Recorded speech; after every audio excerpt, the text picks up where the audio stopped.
All right. Attention passengers, are you ready for your fellow flyers to talk on the phone throughout your entire flight?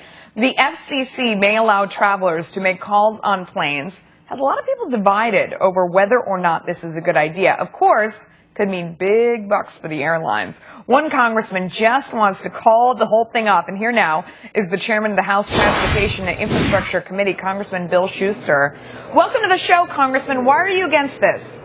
Well, thank you, Melissa. I'm against it because I think that in an airline situation, it's a confined area, small spaces with many people. I think allowing people to use their cell phones to communicate by voice causes a lot of chaos, a lot of noise. And I think for most of the traveling public, they want to have a quiet and uneventful experience. And I just think with 200 people talking on the phone, just imagine you're sitting between two people, one having a conversation with the day's events with a spouse, and the other sitting next to you having a disagreement with his business partner for 2 or 3 hours. Congressman, there's a lot of things people do on planes, and they're just allowed to do it. I mean, people complain. I bring 2 small kids on a plane all the time. I mean, people have smelly food. I mean, that's just part of being in a cramped space. So why is this different?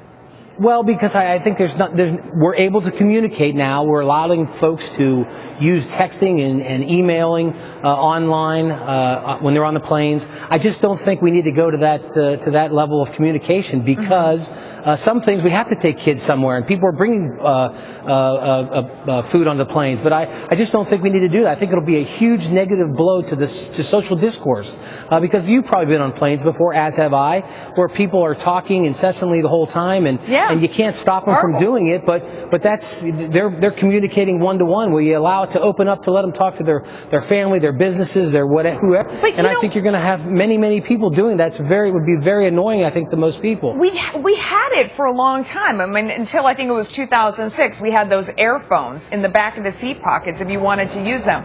And in fact, on 9/11, that's what a lot of people were calling from that were tragically on those planes that went down. Why did we do away with those, and what's different about that and this?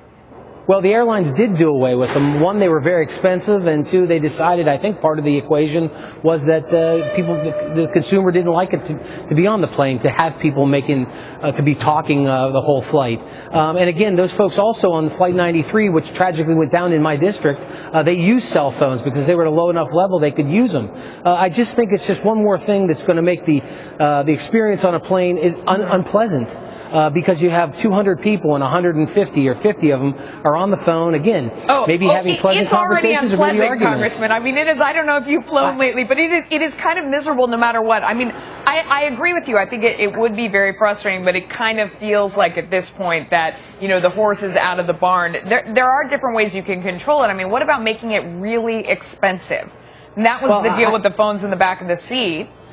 Sure, I think that's a possibility, but I think you're going to have people, and many of the people that travel have the wherewithal to be able to make those expensive phone calls. And again, I just think it's something that's unnecessary when we allow them to be able to text and to be able to use email on the plane. Why do you need to add that, you don't have to yap as next well. step? Yeah, exactly. No, I hear you. We don't need to yap. You know what drives me nuts about this is that people in the industry, because I covered technology for a long time, always told me that it was a lie, that it interfered with the plane's controls and that we weren't allowed to use phones for our own safety. They said it was about revenue, that they wanted to control sort of what you were doing and either get you to use the phones in the back of the seat or get you to use different messaging devices.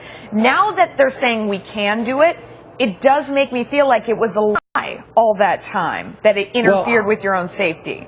I think the idea was they wanted to make sure that it didn't, so they were very cautious about moving forward. And it was the FAA, the federal agency responsible for air safety, that went through a process to understand and make sure that it didn't interfere. So I mean, I think some people said that was the reason, but I think it was about safety, making sure that it didn't interfere. Yeah, I don't know. It took them an awful lot of time to figure out about that safety and then figure out how to make money off it.